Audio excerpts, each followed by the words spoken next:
Bu narsani rasmini ko'rib o'zi hayron bo'layotgandim. Nima bo'pti? Miya debdi. Men bilasizlar, endi Instagramda men kuzatadiganlar biladi. Ko'p energetik ichaman, ba'zan charchab qolaman chunki kuchim yetmay qoladi. Hozir Dilfuza opa bilan maslahatlashuvdik. Menga kerakli mahsulotlardan bittasi ekan, ya'ni insonga energiya berar ekan. Hech qanaqa zararsiz. Energetiklar bilasizlar, juda ham zarar organizmga. Lekin buni zarari yo'q. Qaytanga bu organizmga vitaminlar berib, energiyaga to'ldirib, miyani yaxshi ishlashida xizmat qilar ekan.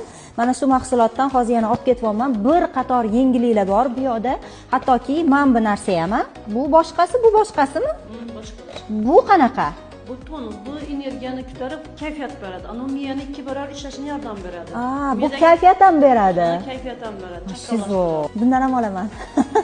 Mana shu narsani ikkalasi menga juda kerakli narsa. Xursand bo'lib ketyapman, chunki zararsiz narsa-da.